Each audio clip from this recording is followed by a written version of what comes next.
Қайырлы Қазақстан, ары қарай жалғастырамыз бағдарламамызды. Мынау аумалы төкпелі уақытта еліңе деген құрмет, отанға деген сүйіспеншіліктің парқы арта түскендей шын мәнісінде Қазақстанның даму жолында елді бірлікке шақырған өнер иелері аз емес. Солардың бірі әнші, талай таланттың бағын ашқан музыкалық продюсер Нұргүл Нұғманова ханым. Қош келдіңіз. Қош келдіңіз. Рахмет, рахмет. Көргенімізге де қуаныштымыз. Енді стиліңіз ауысып кетіпті. Не себеп болды? Әсіресе айтып жатады ғой, қыздар шашын өзгертсе, өмірін өзгертеді деген сөз деп. Жоқ, мен керісінше болды. Мен шашымды қимаушы едім, ол бұзын шаш болатын, сіздің шашыңыз сияқты. Шашым мен ауырғанда кішкене түсіп қалды да, содан кейін осылай өзі өсіп қалды. Болды. Одан кейін ауыстырып жібердім. Ештеңке ауыстырған жоқпын. Міне өзі өсіп барады, бір ретте қиған жоқпын. Өзім бұйрабас болып кеттім. Иә, өзім де білген жоқпын. Өзінде солай екен дейсіз, иә? Мәссаған, енді қызық. Енді жалпы сіздің таңыңыз қалай айтады? Алматыдағы таң қалай айтады? Жалпы өзіңіз семейдіксіз, иә? Бұрынғы таң қалай айтады? Ой, семейде енді бала кезіміз ғой. Бұрынғы таң бала кезде қызық атады ғой таң. Таңертең тұрғаннан біз ертістің бойында тұратынбыз. Таңертең тұрамыз, су ішіп, колонкадан су ішеміз даладан. Одан әрі мен тура ертістің бойында речной вокзал дейді ғой. Тура соның қасында тұратынмын. Ол таңертеңнен кешке дейін біз суда шомылатынбыз ертісте. Болды. Енді ең қызығы сол.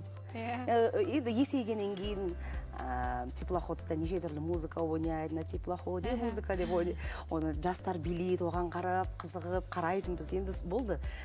Біздің таңымыз солай болатын. Жүгіретінбіз, балық аулайтынбыз. Әрі кетсе, Семей, Өскемен, Павлодардың арама қашықтығы аза болады ғой. Сонда біз кемемен жүретінбіз. Біз самолет, поезд деген білмейтінбіз кезінде. Сондай болады. Енді қазір ол қымбат түрі ғой негізі. Қазір жүрмейді.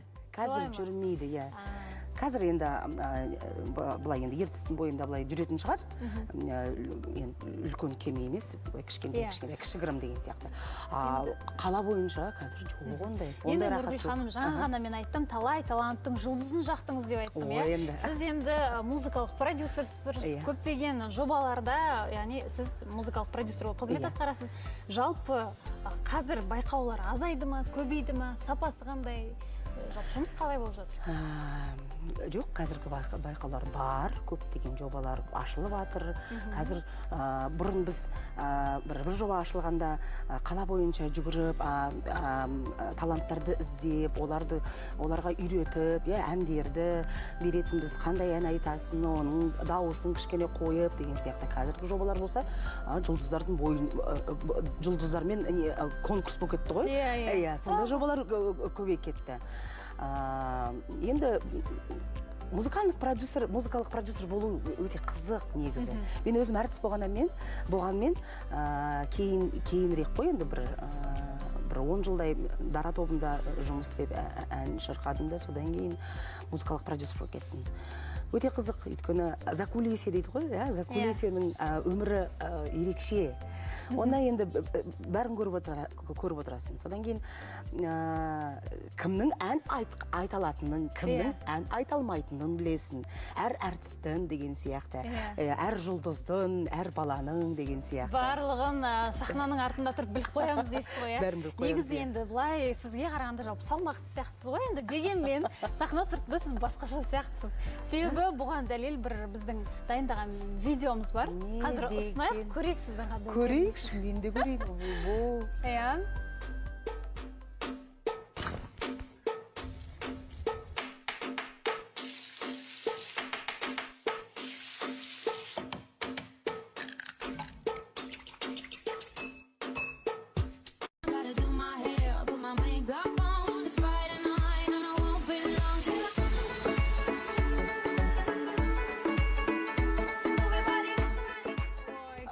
Енді көріп тұрсыз ғой, сахна сыртында көңілді билеп, тик-ток түсіріп жүретінсіз. Ой, енді ол кішкене ойнап, кім Мақпал екеміз ғой. Тикток бар осындай, мен білмеймін, Мақпал біледі оның бәрін. Тикток бар осындай екеміз, давай түсірейік. Сол түсірдікте мен қойдым, Мақпал әпайбәт сол тиктогын әлі жүргізіп жүр. Мен болсам, мен ондайға кішкене құмар емеспін. Әйтеуір бір рет сол биледікте, бірнеше рет кірдім де, қоя қойдым, парақшамды әйтеуір неде салдым. Енді біз айтып жатырмыз ғой жаңағы сахна сырты бөлек әлем деп, бір қызықты сәттер бола ма енді? Ән айтқан кезде, жастарды көргенде? Көп қой, бірақ та есіме қазір сөзін ұмытып қалатын кездер, сіз мына жақтан айтып тұру деген сияқты бар, сөзін ұмытқан, мен өзім сөзін ұмытып қаламын. Мен мысалы сөзін ұмытып қалсам, сахнада тұрамын ғой, ән айтқан кезде бір сөз ұмытып, бір буын, сөз емес буын десең, бір буын миымнан шығып кетсе, болды, бүкіл әнді ұмытып кетемін ғой. Ана мелодиясына дейін, әннің ырғағына дейін, әннің үнін бәрін ұмытып кетемін. Өйткені енді сондай біз автоматпен сөзі мен әні бірге болу керек қой. Бір сөз шығып кетсе, болды. Қалып қоясың ғой. Қалып қоямын, уже нотасы да жоқ, анасы да жоқ, мынасы да жоқ. Ондай жағдайда не істейсіз? Ондай жағдайда енді қазақша болса, өзіміз айтыскер сияқты қазақшаны өтірігін айта береміз деген. Ағылшын болса, вообще рахат ешкім білмейді.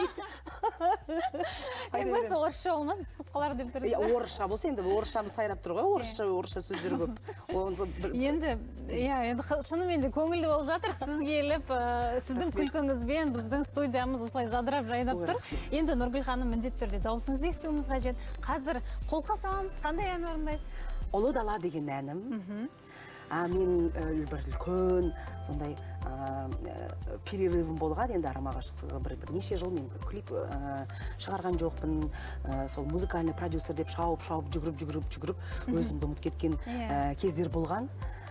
Содан кейін кішкене отырып, қой мен ән ішімін ғой, кішкене клип шығарайды, есіме түсірейін, қалай ән айту керек, қалай сахнаға шығу керек деген сияқты. Сол үлкен перерывтан кейін осы бірінші әнім Ұлы дала деген. Ұлы дала деген. Жалпы, құрметті көрермен, Нұргүл ханымның репертуарында патриоттық әндер, сондай нақыштағы әндер өте көп. Енді дәл қазір орта сіздікі, әніңізді тыңдайық. Оның үстіне бүгін жақында мереке, осыған орай тіпті керемет ән болмақшы.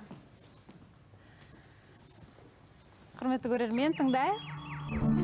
Ұлы дала бесігінде замандар өтті,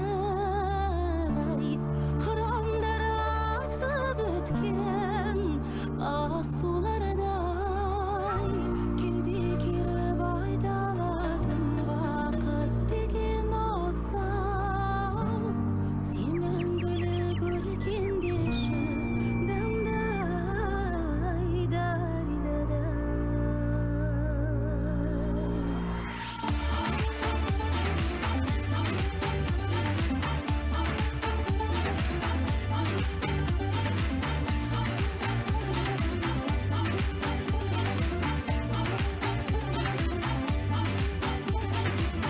Қойнауына қара, қандай ұлы дала, көрсетпейтін әлем, қанша сыр бар онда.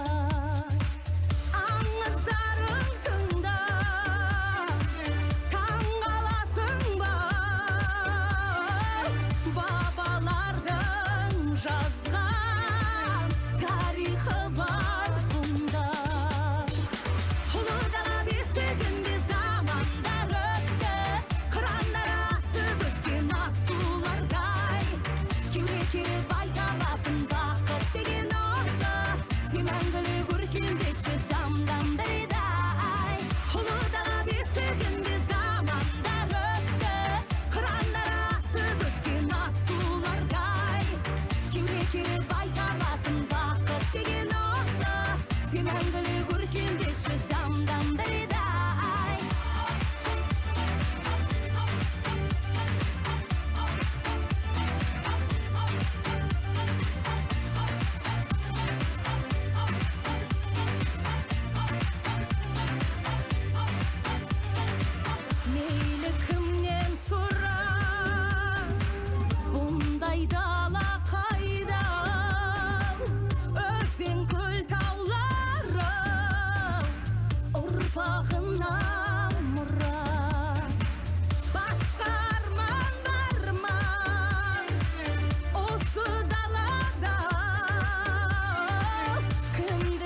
Көп рахмет. Тамаша, керемет Нұргүл ханым, өте қуаныштымыз келгеніңізге. Мерекемен шын жүректен құттықтаймыз. Ал енді құрметті көрермен, дәл қазір бізде ауа райы, жаңалықтар және шағын жарнама, сәлден соң қайтара аламыз.